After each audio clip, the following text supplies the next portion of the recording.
अच्छा गाइस, जो तीसरी गेम है ना, वो ना थोड़ी सी कंफ्यूजिंग है इस तरह कि इसमें ना, अच्छा इसमें भी एक जो क्वेश्चन की रिक्वायरमेंट थी ना, उसमें यही था कि अनसर्टेनिटी अबाउट P2 है, ठीक है। अब इसमें जो प्लेयर 2 है वो गर्ल है, ठीक है। अब इस क्वेश्चन में ना, जो मिस ने क्लास में क्वेश्चन कराया था उसमें गिवन था कि ये मिक्स स्ट्रैटेजी है, ये प्योर स्ट्रैटेजी है। अब मैंने थोड़ा सा रट्टा सा लगाया हुआ है कि हमने मिक्स स्ट्रैटेजी, पहला स्टेप हम मिक्स स्ट्रैटेजी पे करेंगे, दूसरा हम प्योर पे करेंगे और हम वापस मिक्स पे जाएंगे, ठीक है। तो लाइक कि स्टेप वाइज याद कर लो कि मिक्स से प्योर पे जाना है, प्योर से फिर मिक्स पे आना है। अब क्योंकि अनसर्टेनिटी अबाउट P2 है और हम हमेशा मिक्स स्ट्रैटेजी, मैंने कहा था ना मिक्स से पहले स्टार्ट करेंगे, तो मिक्स स्ट्रैटेजी वाला हम देखेंगे गेम। और अच्छा, यूजुअली ना गिवन नहीं होगा कि मिक्स कौन सा प्योर कौन सा है, वो हमने मैट्रिक्स देख के ही होगा, हो सकता है कि गिवन भी हो, मिस पे डिपेंड करता है। तो अब मिक्स वाले से ना हमने गर्ल की यूटिलिटी निकालनी है। हमने क्या करना है कि हमने ये यूटिलिटी ऑफ C निकालना है और यूटिलिटी ऑफ H निकालना है, ठीक है। और उससे हमारे पास आ जाती है ये इक्वेशन आ जाती है, ठीक है। UC अगर हम निकाल लें तो that is like 5 into R plus ये 0 इंटू ये आ जाता है। फिर एच की अगर निकालें, UH निकालें तो 0 into R plus 10 into 1 minus R, ठीक है। इसको हम इनक्वालिटी सॉल्व करते हैं तो हमारे पास आता है आर जब ग्रेटर देन 10/15 है तो Q इज इक्वल टू 1 है। Q is equal to 1 basically कि गर्ल C चूज़ करेगी, ठीक है। तो हमने बस ये इनक्वालिटी टाइप निकाली है। अब ये हमने पहला स्टेप कर लिया मिक्स निकालने के लिए, जिसकी ये अनसर्टेनिटी था ना कि लाइक P2 के बारे में, P2 के लिए अनसर्टेनिटी थी, तो हमने उस पर मिक्स अप्लाई करना है। अब जब हमने उस पर मिक्स अप्लाई कर लिया ना, अब हम प्योर पे जाएंगे उसके, नहीं लाइक जो सेकंड स्टेप है ना मैं बताती हूँ। अब सेकंड स्टेप में ये करना है कि वही प्योर स्ट्रैटेजी वाला, ठीक है। गर्ल पे हम देखेंगे कि जो इसका पे ऑफ C है ना, इस पे प्योर वाले में हमने अब देखना है कि 0 इंटू आर, वही सेम लाइक जैसे पहले गए थे ना, जैसे मिक्स से करते होते हैं प्रोबेबिलिटीज़ का, तो 0 into R plus 5 into 1 minus R, ये आ गया। और पे ऑफ H एक्सपेक्टेड यूटिलिटी लिखनी चाहिए थी, वैसे मैंने गलत लिखा हुआ है। ऑफ H करें तो हमारे पास क्या आएगा, 10 into R plus 0 into 1 minus R. अब जो इधर आर है ना, जो हमने इक्वेशन बनाया, इसमें हमने सॉल्व नहीं करना, ठीक है। इसको हमने अलग अलग प्रॉफ्स रखना है। अब इसके बाद अंदर जो आर है ना, उसके अंदर हम डाल देंगे जो ऊपर से हमने 10/15 जो कि 2/3 है वो निकाला था ना, वो अब हमने इसके अंदर आर डाल देना है।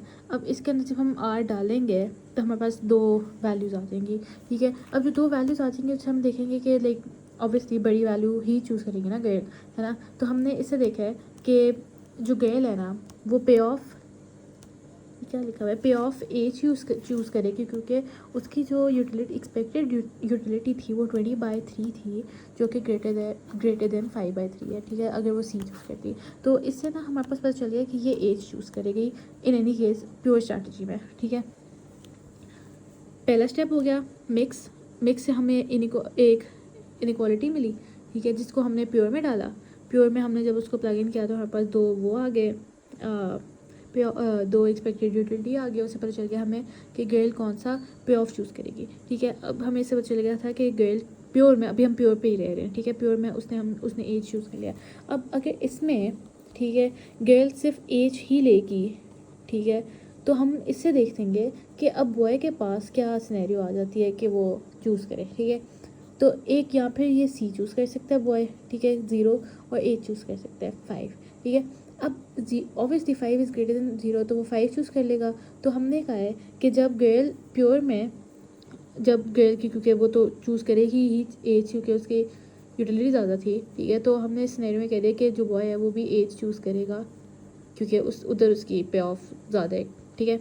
तो अब हमने इस 5 को ये याद रखना है, ठीक है। इसको 5 को हमने आगे यूज़ करना है। अब वापस हम मिक्स पे जाएंगे। अब ये मैंने ना यहाँ से ही नीचे लिखा है।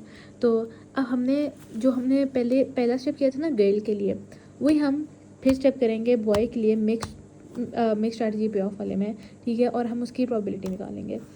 अच्छा, ठीक है। तो हमने UC निकाला, एक्सपेक्टेड यूटिलिटी ऑफ C, ठीक है।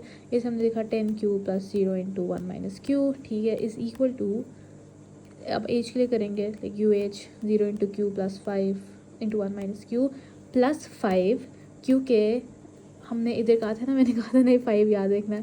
मैं बता रही हूँ इस वाले पार्ट का थोड़ा सा मैंने रट्टा ही लगाया, क्योंकि मुझे सेंस नहीं समझ आ रही थी इसकी।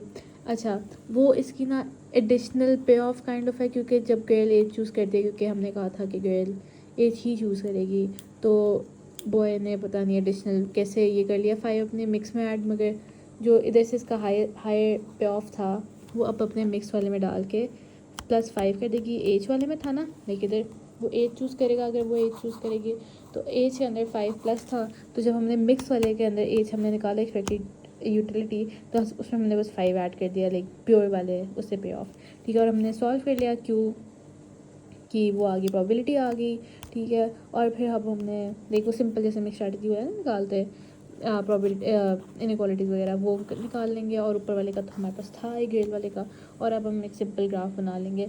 अच्छा, अब इसका जो हमने क्विज में प्रॉब्लम सेट में किया था ना क्वेश्चन, वो भी कुछ इसी तरह का ही था। हाँ, मगर इसमें ना हमने आइडेंटिफाई करना था कि प्योर स्ट्रैटेजी और मिक्स स्ट्रैटेजी कौन सी है, तो ऑब्वियसली इसमें 2 रैशो इक्विलिब्रियम है तो मिक्स ही होगा, और इसमें एक है तो प्योर है। अगर आपको एक भी पता चले तो सऊदी पता चल जाएगा, ठीक है। तो इसमें भी अनसर्टेनिटी अबाउट P2 था, तो हमने पहले ये किया कि हम मिक्स स्ट्रैटेजी से हमने P2 की वो ली के क्या उसकी वो है ना प्रोबेबिलिटी, ठीक है। तो लाइक P2 अगर हम देखें तो क्या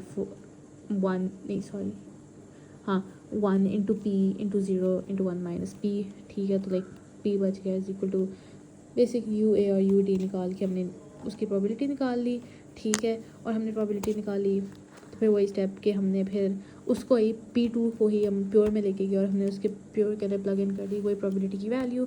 और फिर हमने क्या किया कि फिर हम लास्ट स्टेप में फिर हम मिक्स पे गए वापस P1 के लिए, और P1 पे हमने वो एडिशनल उसका जो था वो डाल दिया इसमें, क्योंकि इसकी 0 थी, EU की D 16/5 थी, तो वो प्योर में चूज़ करेगा। अगर P2D चूज़ कर रहा है, अगर P2D चूज़ कर रहा है तो A क्या चूज़ करेगा 2, तो ऑब्वियसली P1 भी D चूज़ करेगा। तो इसका जब हम D डालते हैं तो एक एडिशनल 2 उसके अंदर प्लस होता है, और हम एक वो ग्राफ बना लेंगे। अच्छा, इस जो प्रॉब्लम सेट था ना उसका जो क्वेश्चन 1 था, जो वो ग्रिम ट्रिगर के पे ऑफ वाला था, वो मैं एक दफ़ा इसका दिखा देती हूँ। वो बेसिकली सिमिलर है, बस उसकी वर्किंग में क्योंकि वेरिएबल ज़्यादा है तो इसलिए वो बहुत कंफ्यूजिंग लग रहा था, ठीक है। इसका वही हमने एक वो बनाना है, लाइक हाँ, हमने बेसिकली प्रॉफिट मैट्रिक्स बनाना है ना, तो वही बात आ जाती है कि पहले हम सॉल्व करेंगे फॉर किसी के लिए भी पहले सॉल्व कर लो। पहले मैंने कॉर्पोरेटिव मोनोपोली के लिए सॉल्व कर लिया सारा, ठीक है। और प्रॉफिट 1 और 2 निकाल लिया, क्वांटिटीज 1 और 2 निकाल ली, फिर हमने कॉर्नर के लिए वही सॉल्व किया सारा, ठीक है। और फिर उसके अंदर हमने डेविएशन थे अगर Q1 डिविएट करे तो Q2 की पुरानी वाली ही क्वांटिटी ली जाएगी, और फिर हम उसके लिए सॉल्व कर लेंगे, ठीक है। और फिर इस तरह बन जाएगा एक पे ऑफ मैट्रिक्स बन जाएगा, और फिर हम उस पर ग्रिम ट्रिगर लगा लेंगे इसका। बस क्योंकि AC वगैरह थी इसका सॉल्व करना मुश्किल था, वरना बाकी ये लिटरली वही सारी वर्किंग है। बस इसमें पता है क्या था, इसमें ये था कि हमने ना उसको वापस होल स्क्वायर वाले में करना था, तो मैंने ना इसका मेरी वर्किंग का गौर से देखना, मैंने ना A-C जो है ना मैंने उसको खोला ही नहीं ताकि मुझे ना बाद में कंप्लीटिंग स्क्वायर मेथड करना ना पड़े, ठीक है। और इसकी टिट फॉर टैट स्ट्रैटेजी है, और इसमें ना हाँ एक इसके अंदर ना चीज़ थी जो कि मुझे लग रहा था इंपॉर्टेंट है बाद में बताने के लिए। हाँ, जो 1 माइनस डेल्टा स्क्वायर है वो इस तरह भी लिखा जा सके 1 minus delta into 1 plus delta. और तो मुझे मैथमेटिकली इसमें कुछ इतना वो नहीं लगा, बस ये 1 माइनस और 1 प्लस वाला स्क्वायर के साथ याद रखे ना।